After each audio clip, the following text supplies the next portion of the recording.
మహారాష్ట్రలో కొత్త ప్రభుత్వం ఏర్పాటు దిశగా బీజేపీ వేగంగా పావులు కదుపుతోంది. బీజేఎల్పీ నేతను ఎన్నుకునే దిశగా అడుగులు వేస్తుంది. మహారాష్ట్ర ఎన్నికల ఫలితాలు వెలువడి 9 రోజులు గడుస్తున్నా అక్కడి రాజకీయాల్లో ట్విస్టుల మీద ట్విస్టులే కనిపిస్తున్నాయి.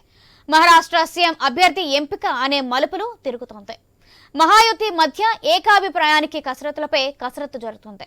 ఢిల్లీలో అమిత్ షా సమక్షంలో భేటీ అయిన విషయం ఇంకా కొలిక్కి రాలేదు. సీఎం అభ్యర్థి బీజేపీ నేతే ఉంటారని ఏక్నాథ్ షిండే, అజిత్ పవార్ బహిరంగంగా చెబుతున్నా ఇంకా ఉత్కంఠే కొనసాగుతుంది.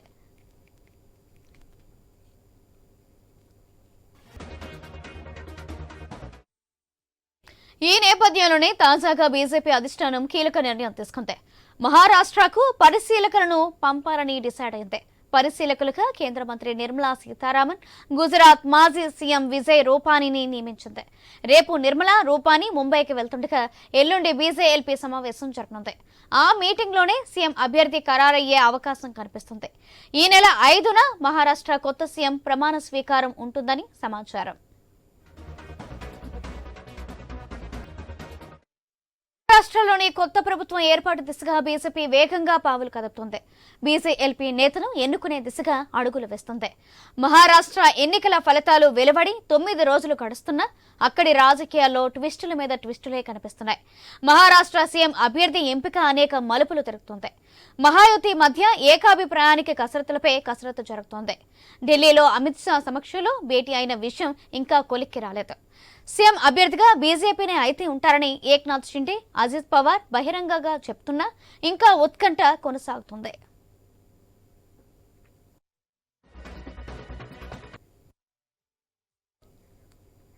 ఈ నేపథ్యంలోనే తాజాగా బీజేపీ అధిష్టానం కీలక నిర్ణయం తీసుకుంది. మహారాష్ట్రకు పరిశీలకులను పంపించాలని డిసైడ్ అయింది. పరిశీలకులుగా కేంద్ర మంత్రి నిర్మలా సీతారామన్, గుజరాత్ మాజీ సీఎం విజయ్ రూపానీని నియమించింది.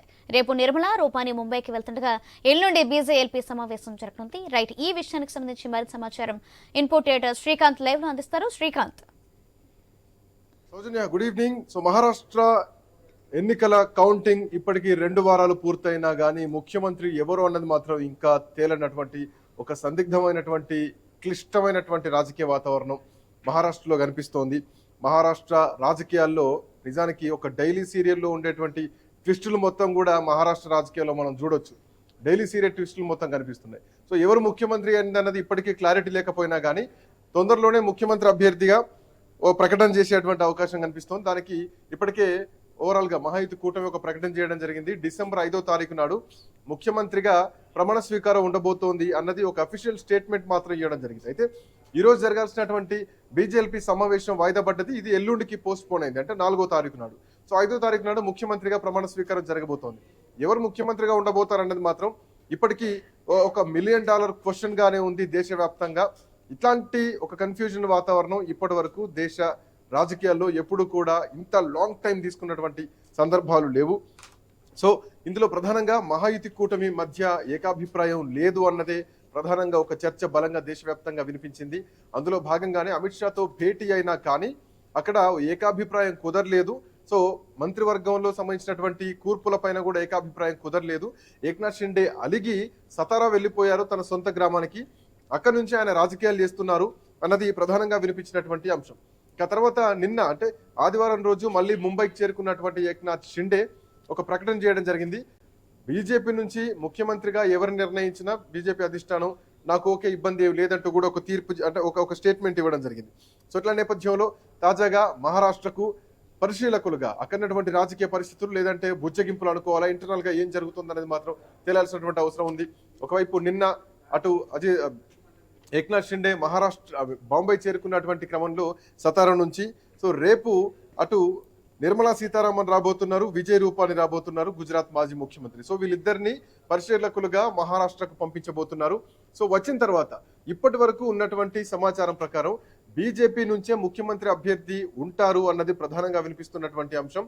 అజిత్ పవార్ కూడా బీజేపీకే తన మద్దతు కూడా ప్రకటించడం జరిగింది. గతం నుంచి కూడా అజిత్ పవార్ ఒకటే స్టాండ్ పైన ఉన్నారు. అయితే ఏక్నాథ్ షిండే ఎందుకు అలిగెళ్ళిపోయారు?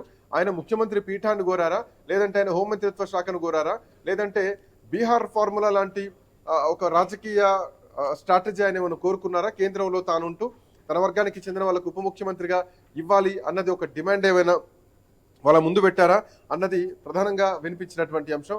బట్ వాటి అన్నింటికీ తెరదింపుతూ ఏక్నాథ్ షిండే చెప్పడం జరిగింది, ఎన్నికల్లో చాలా అలసిపోయాను కాబట్టి సో దీంట్లో భాగంగా నేను రెస్ట్ తీసుకోవడానికి మాత్రమే సొంత గ్రామానికి వచ్చానంటూ కూడా ఏక్నాథ్ షిండే చెప్పడం జరిగింది. సో ఇట్లా నేపథ్యంలో మహారాష్ట్ర ముఖ్యమంత్రి ఎవరు అంటే ఎన్నికల కౌంటింగ్ అయిపోయి కౌంటింగ్ అయిపోయిన తర్వాత రిజల్ట్ వచ్చిన తర్వాత 72 గంటల్లోనే ముఖ్యమంత్రిగా ప్రమాణ స్వీకారం చేయాల్సినటువంటి అవసరం ఉంది. ఇట్లా నేపథ్యంలో 72 గంటలు పోయింది, 7 గంటలు పోయింది, 14 రోజులుగా వస్తుంది. ఇప్పటికీ మహారాష్ట్ర ముఖ్యమంత్రి ఎవరన్నా తేలలేనటువంటి పరిస్థితి. అపధర్మ ముఖ్యమంత్రిగా ఇంకా ఏక్నాథ్ షిండేనే కొనసాగుతున్నారు. సో ఒక ఏకాభిప్రాయం కుదరలేదు మహారాష్ట్రలో అన్నది మాత్రం ప్రధానంగా వినిపించింది. ఇక దీంట్లో భాగంగా మహారాష్ట్రలో ఇంకొక భారతీయ జనతా పార్టీ నుంచి కేంద్ర మాజీ మంత్రి రావు సాహెబ్ దన్వే ఒక కీలకమైనటువంటి కామెంట్ చేయడం జరిగింది. సౌజన్య, మహారాష్ట్ర ప్రజలకు తెలుసు ఎవరు ముఖ్యమంత్రి కాబోతున్నారో, భారతీయ జనతా పార్టీ నుంచే ముఖ్యమంత్రి అయ్యేటువంటి అవకాశాలు కూడా ఉన్నాయి.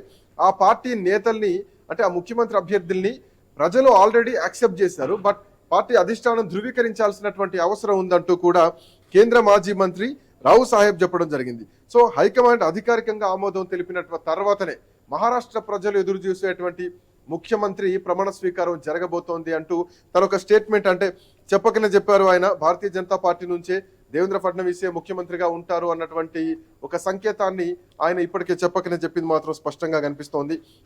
మరోవైపు ఇప్పటికే దేవేంద్ర ఫడ్నవీస్ పేరు ఆల్రెడీ ఖరారైనట్టుగా కొంత సమాచారం అయితే అందుతోంది మహారాష్ట్ర రాజకీయ వర్గాల్లో, రాజకీయ విశ్లేషకుల నుంచి. అట్ ది సేమ్ టైం జాతీయ రాజకీయాల నుంచి కానీ జాతీయ మీడియా నుంచి వినిపిస్తున్నటువంటి మాట ఇప్పటికే బీజేపీ నేత దేవేంద్ర ఫడ్నవీస్ పేరు ఖరారైనట్టుగా తెలుస్తోంది.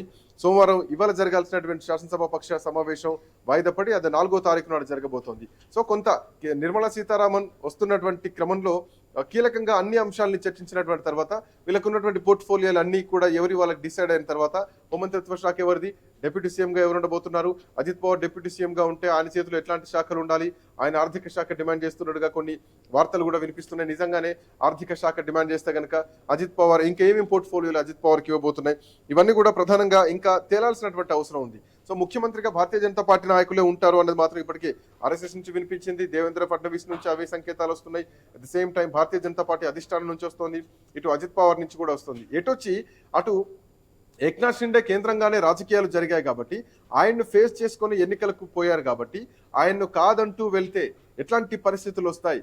ఒక దళిత సామాజిక వర్గానికి చెందినటువంటి షిండేను కాకుండా బ్రాహ్మణ వర్గానికి చెందినటువంటి ఫడ్నవీస్కే వీళ్ళు ముఖ్యమంత్రి పీఠాన్ని ఇచ్చారంటూ కూడా మల్లికార్జున ఖర్గే కానీ రాహుల్ గాంధీ కానీ వీళ్ళు ఈ ప్రశ్నను దేశవ్యాప్తంగా తీసుకెళ్లేటువంటి అవకాశాలు ఉంటాయి.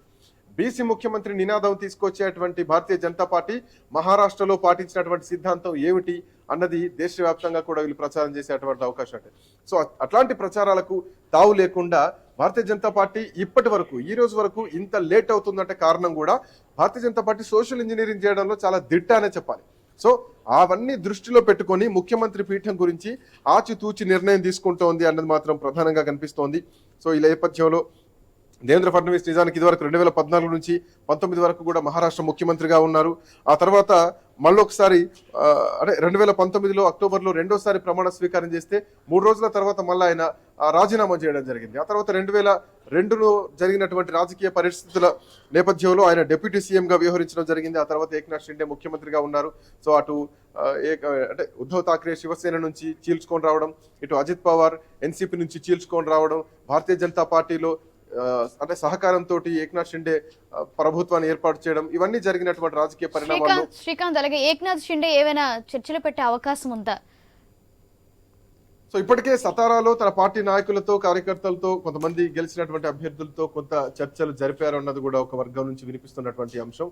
బట్ ఏదేమైనా అంటే ఇక్కడ ఏక్నాథ్ షిండే నిజానికి ముఖ్యమంత్రి క్యాండిడేట్ కాదు, బట్ ఆయనకు ఉన్నటువంటి చరిష్మా తోటి ఆయన పార్టీని చీల్చుకొని వచ్చి ముఖ్యమంత్రిగా చేసినటువంటి వ్యక్తి భారతీయ జనతా పార్టీ సపోర్ట్ ఇచ్చింది.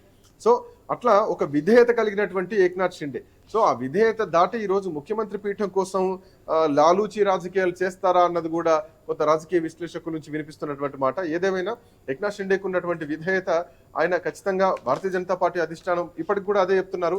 ప్రధానమంత్రి మోడీ కానీ అమిత్ షా కానీ ఏది చెప్తే అదే, మోడీ నిర్ణయమే మా నిర్ణయం అంటూ కూడా చెప్తున్నారు. సో మిత్రపక్షంగానే ముందుకెళ్తామన్నది చెప్తున్నారు. అయితే ఈ ముఖ్యమంత్రి పదవి ఎట్లా ఉండబోతోంది అంటే చైర్ షేరింగ్ సీట్ ఏమైనా ఉంటుందా, సీఎం చైర్ ని షేరింగ్ లో ఏమైనా చూడబోతున్నారా, 2.5 సంవత్సరాలు ఫడ్నవీస్ లేదంటే 2.5 సంవత్సరాలు ఏక్నాథ్ షిండే ఏమైనా వ్యవహరించేటువంటి అవకాశం ఉంటుందా?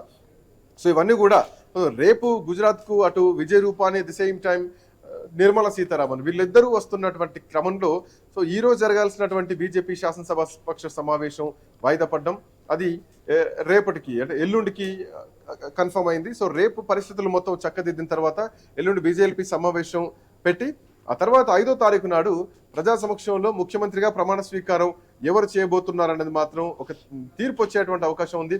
సో నాకు తెలిసి ఈ రోజు కూడా ఈ సస్పెన్స్ ఇట్లాగే కొనసాగుతుంది. రేపు కూడా ఈ రేపు రాత్రికి ఈ సస్పెన్స్ కి ఏమైనా తెరపడేటువంటి అవకాశాలు మాత్రం కనిపిస్తున్నాయి Soujanya. Right, thank you Srikanth.